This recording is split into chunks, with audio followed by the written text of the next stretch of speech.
Welcome to ChristiTutionalist Politics podcast, aka CTP, in association with thelibertybeacon.com. And I am your host, Joseph M. Leonard, and that's Lenard.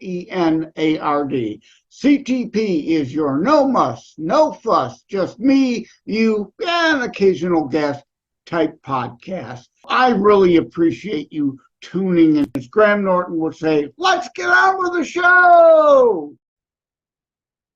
We interrupt this broadcast. I haven't even started, right? But yes, I'm actually interrupting my broadcast before you hear any of it starting.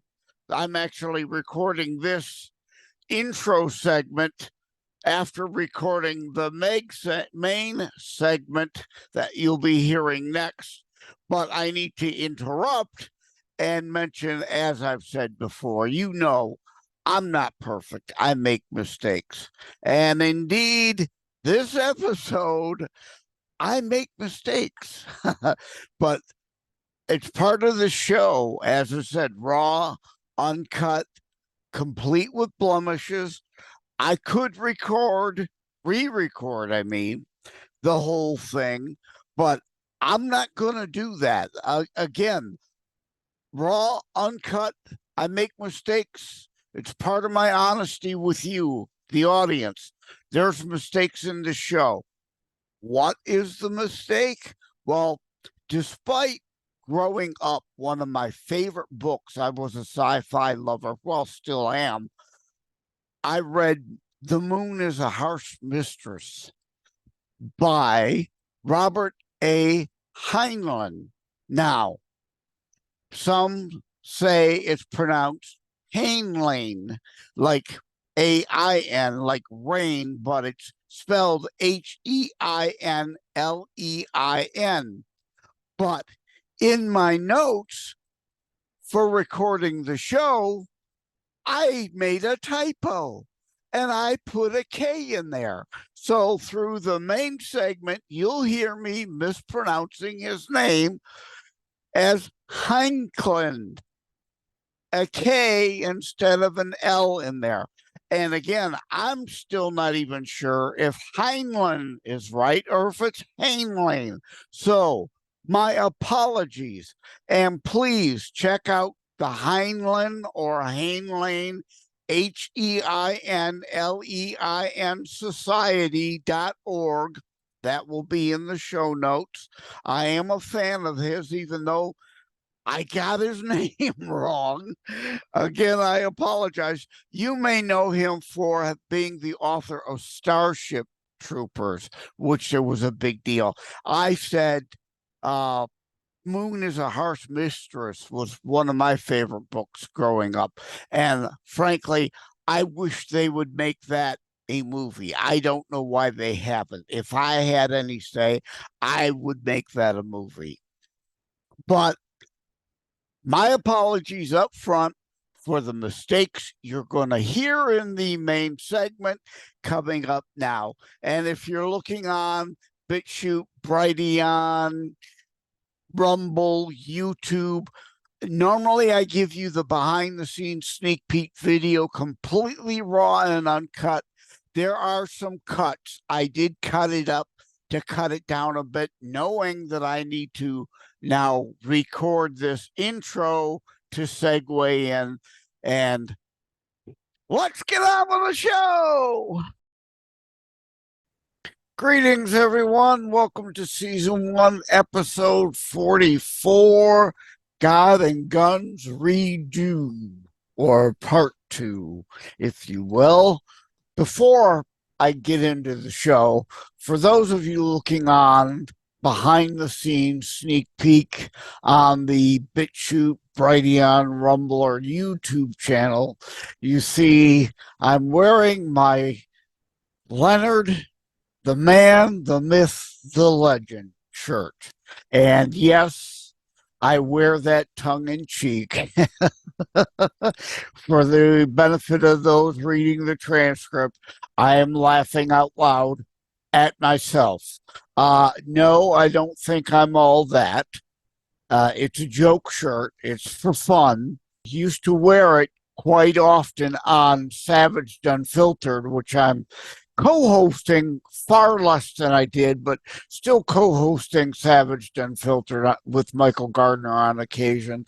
And I used to wear the shirt because it would drive the fans of a competing, hateful, spiteful, envious, covetous people, that they don't want to work for anything. They want to steal everything from somebody else for them to have. At any rate, yes, I know. I did it again. I'm saying it again. One of these days, I got to try to get over that verbal crutch. But for now, at any rate, yes, Leonard, the man, the myth, the legend shirt, a rival to Savage Unfiltered podcasts that I'm also with. We call them the Clueless Nation. Hi, Clueless Nation! If any of you are tuned into ChristiTutionalist Politics podcast, we think that show probably died off. It doesn't seem to be around anymore. They were trying to get their fame by attacking me and Michael, it seemed. So, hence, wearing the shirt my sister bought for me as a gag gift one birthday or whatever it was, to tweak that audience, I would wear the shirt. So if you're looking on ChristiTutionalist Politics podcast, Bitchute, Brighteon, Rumble, YouTube, BTS behind the scenes sneak peek video, you can see I'm wearing that shirt, tongue in cheek. Please don't get on the Twitter and all that. This Leonard guy thinks he's the next thing, or he thinks he's the second coming or something, or because believe me, yes, some react that stupidly to a joke shirt because they do take themselves far too seriously. Any rate, now what is that? I need an any rate count. So that's what we're up to 4 or 5 of those now in the show. An armed society is a polite society. Manners are good when one may have to back up his acts with his life.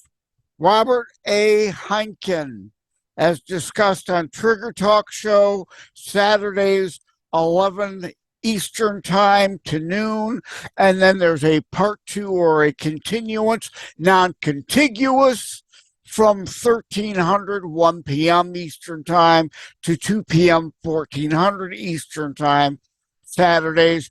You could go to whamradio.com, listen live. I also usually call into Pastor Richard Clark Dietering has retired, so Moment of Clarity is gone. That used to be Saturday from 1 to 2 in the afternoon. Dick Cupkey of Trigger Talk has taken over that hour for now to be a non-contiguous continuation of his show. And I always listen to Ed Bondarenka's Your American Heritage. Most of the Saturday shows, like 9 a.m. Eastern, Abolitionist Roundtable with Black conservative host Phil Stargell and co-host sidekick Bruce Fleury, the author of The Negro Project, all about Margaret Sanger, that founded Planned Slaughterhood to exterminate Black children, and still does a pretty good job of that today, but the left is all on board with it. In fact, the NAACP, we at times protest outside the NAACP convention at Cobo Hall here in Detroit when they have it, because the NAACP, you would think it stands for National Association for the Advancement of Colored People. Used to be a very conservative organization, was founded by abolitionist Republican whites and blacks back when, co-opted by the left now, but they funnel millions of NAACP funds to Planned Slaughterhood. How does that advance colored people if you're killing colored people? And for anyone who's upset, oh my God, the white guy is saying colored people. It's in the name. National Association for the Advancement of Colored People. If it's a problem, change the name of the organization. It should be the National Association for the Advancement of Communist People, because that's exactly really what it is now, an arm of the fascocrats. Gone way, way, way off track, down a rabbit hole here. I hope you're still tuned in. Hope you didn't tune out. Thank you. I'm going to get back on track here now. As I said, I did speak with Dick Kupke of Trigger Talk and how the left really doesn't care and actually must seem to want about a dozen on average more deaths per mass shooting incident. Yes, I'm reading this from my TLB associated correlating piece that's dropping. Also, Saturday, I'm looking at my calendar. April the 20th, the show and the article will be dropping. God and Guns Redo. Continuing to read, ignoring the stats and the reality for the unicorn fart fantasy of their delusion world where gun-free slaughter zones, which is what they are, feel good but do nothing, measures results. We need to measure results, and those results are, on average, 14, these are old stats from a few years ago, so I've not looked up the FBI.gov current exact decimal point, but it's about the same. On average, 14.3 mass casualties in a shooting, waiting on police to intervene. 2.3, a dozen left on average, where there are law-abiding Second Amendment supporters caring to be able to intervene, to intercede, and to stop the slaughter while the police, as the saying goes, when seconds matter, the police are minutes away, if not an hour, just to take the report and clean up the mess. So lawfully armed citizens save lives. Those are the facts. Facts matter.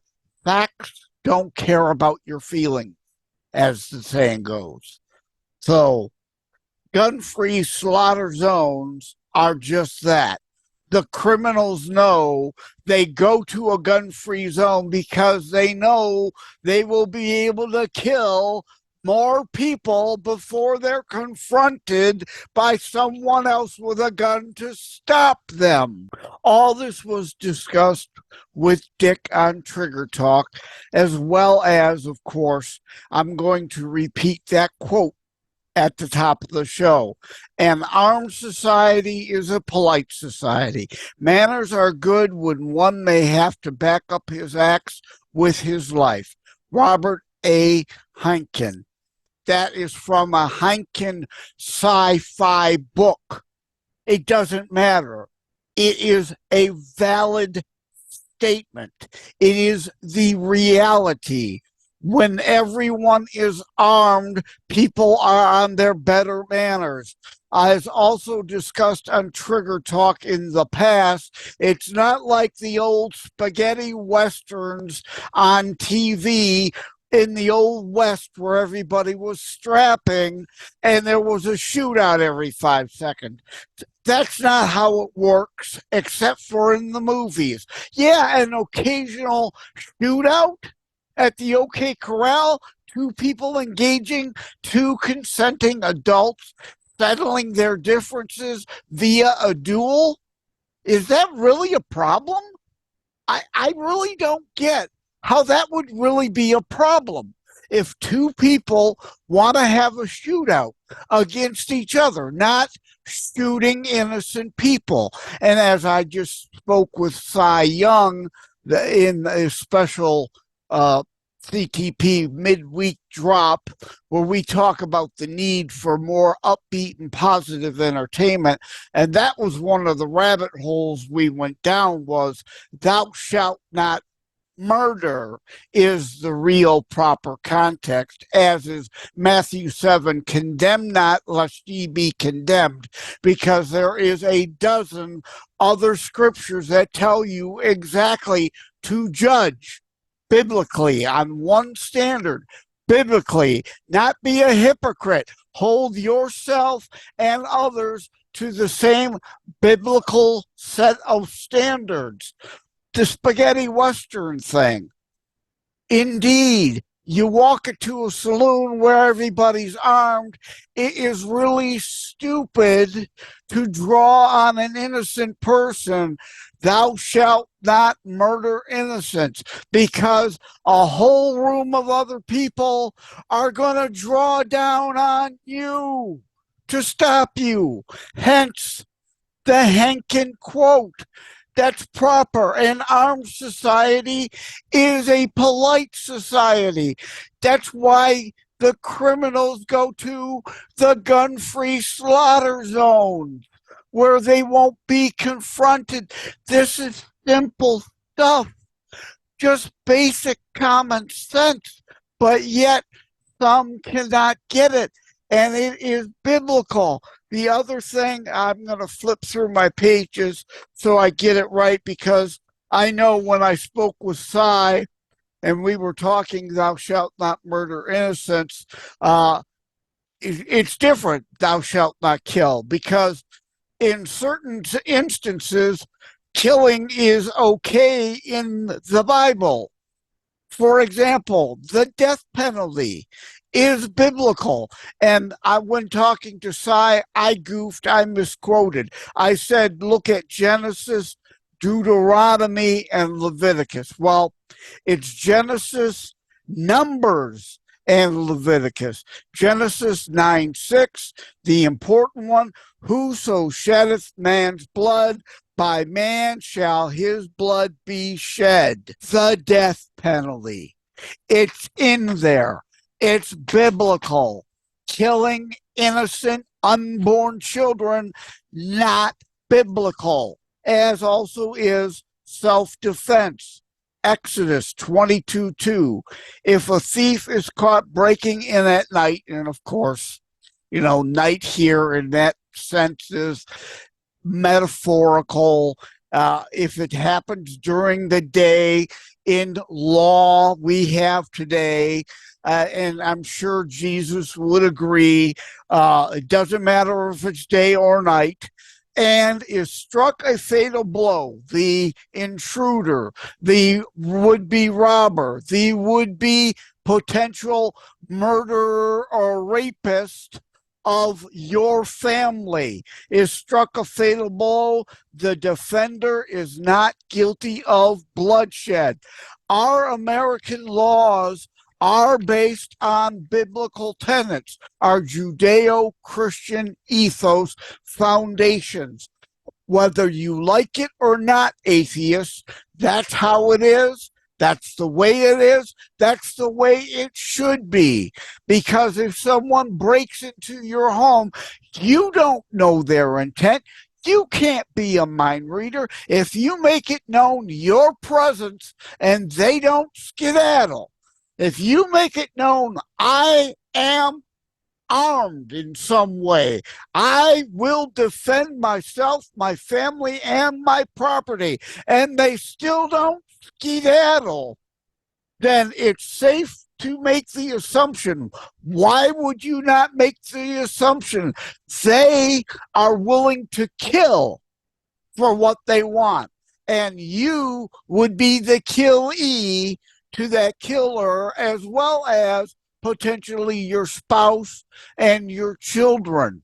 So yes, you can, could, and should defend yourself. Now, opening a 30-round clip into somebody, yeah, now that's would be deemed other than just self-defense in the law. All right, you need to stop the threat, and that's it. You don't want to be a murderer yourself. But if in defense of yourself, you, under Exodus 22:2 and most states' laws, if under self-defense you accidentally kill the person, you're not guilty of murder. That is an exception to the murder laws. I mentioned don't empty a 30-round clip. So let's cover again. I'll read this so I get it right, okay? And let's just very quickly dispel the whole "you don't need 30 shots to kill a deer" moron crowd devoid of any concept why the USA Constitution Second Amendment was created. Nor do you need 30 shots to stop a single intruder, right? Duh. However, you don't know if there's 1, 10, 30 people showing up at your door, breaking in. You have to be prepared for the worst. However, you do to stop for those roving criminal gangs that may come, all potentially illegally armed, because you on the left, criminals, do not obey your dumb gun-free slaughter zone laws, and they may come in the dozens, since especially now you refuse on the left to lock away criminals. They're right back out on the street to commit ever more and higher escalating crimes. The left loves to cry about guns, guns, guns. We need more gun laws. Well, the fact of the matter is, most of your DA, your Soros prosecutors and DAs and the like, plea bargain away the gun charges that they could and should be locked away for. So you're not enforcing the gun laws we have, but yet you're always crying, we need more gun laws, because, of course, the real bottom line here is that you want to completely disarm society so that the fascocrats can have their boot on the throat of everyone with no real potential pushback. Every tyrant in the history of time, whether it be swords or knives or guns, disarms the citizens so they can lord over as a tyrant, as a fascist, as a socialist, as a communist, as a whatever. Continuing, ask those at Ruby Ridge and ask those at the Bundy's ranch more recently, whom luckily, by having force of others with them who were armed, avoided being Ruby Ridged, slaughtered by our own government when they were no real threat. If there was a need to arrest someone like Weaver of Ruby Ridge, his patterns were known. He could have arrested him off property. They didn't do it. David Koresh, remember the Waco Janet Rio slaughter of the Branch Davidians? They could have arrested David Koresh. I think it was like every Thursday he went to some record shop or something.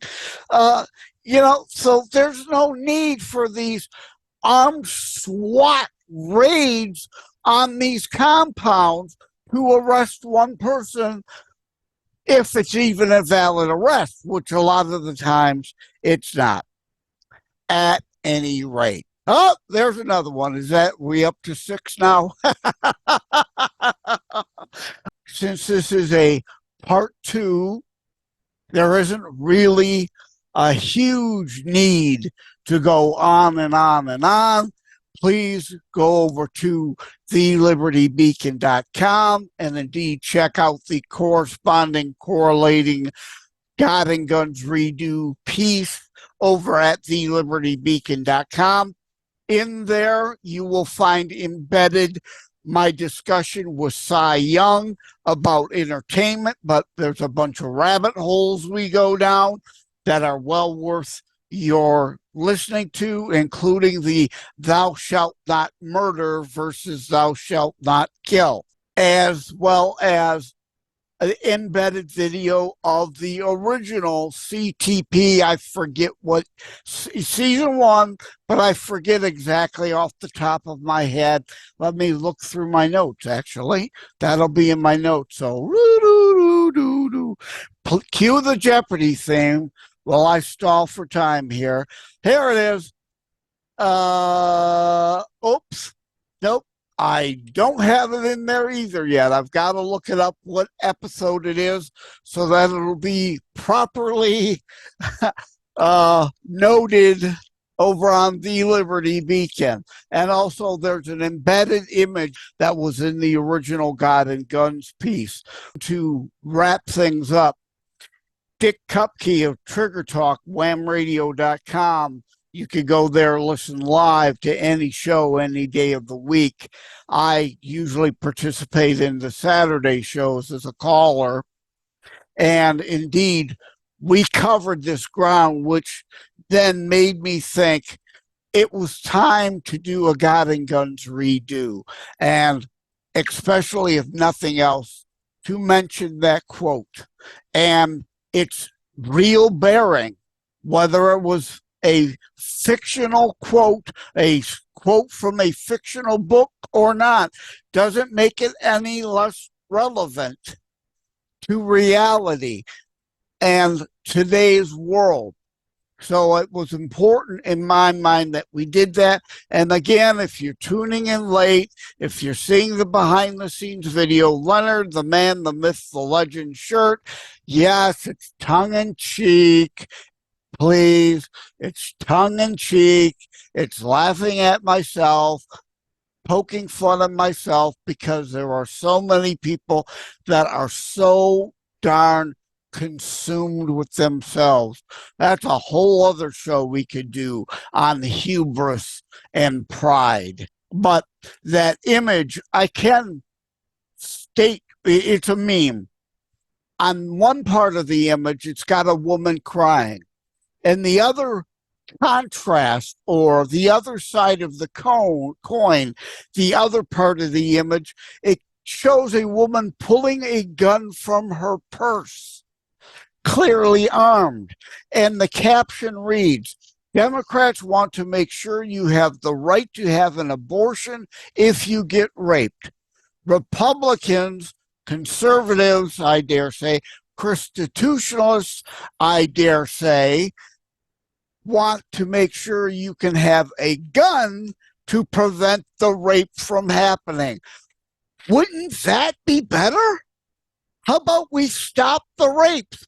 Because I had one idiot on Gab one time, Gab social media, when we were talking about these issues, and I shared that meme. But someone on Gab said, a gun doesn't stop all crimes. Well, we can't stop all rapes from happening. Does that mean we shouldn't try to stop as many rapes as we can? Carjacking. You're probably never going to get rid of all of them, but does that mean we just don't bother to prosecute carjackings at all? The left, and they're devoid of any reason and logic, is just amazing. So thank you for tuning in to God and Guns Redo, Season 1, Episode 44. Do I have next week planned? I don't have next week's show planned yet. Otherwise, I was going to give you a heads up as to what was coming next. So guess what? It's going to be a surprise to me, too. I don't have next week's show planned yet. Sometimes these things are planned out weeks in advance. Sometimes I'm flying by the seat of my pants. I hope that's an appeal to you in this audience, that, I'm not some staged, fake, fraud, phony, scripted, corporate podcaster who's handed stuff each week. Here, you're going to do this. Here, no, this show is ours. So by all means, go to josephmleonard.us. And again, Leonard is without an O. It looks like Leonard. It's not French. Joseph M. Leonard, no O in Leonard.us. You can hit the contact tab. Reach out to me if you've got a suggestion for the show, or if you want to come on the show and provide listener feedback. I'm not perfect. I've said this over and over again. I just said it with Cy Young on the special that just dropped a few days ago, Wednesday the 17th, as a matter of fact. I'm actually recording this on Tuesday. Shh, don't tell anybody. I'm recording this Tuesday the 17th. The show with Cy is dropping on the 18th. I'll actually be dropping it tomorrow, but you can find it on the YouTube behind the scenes there today. Too late. You'll be hearing this on Saturday now. Thank you for tuning in. Please tell your friends about this show.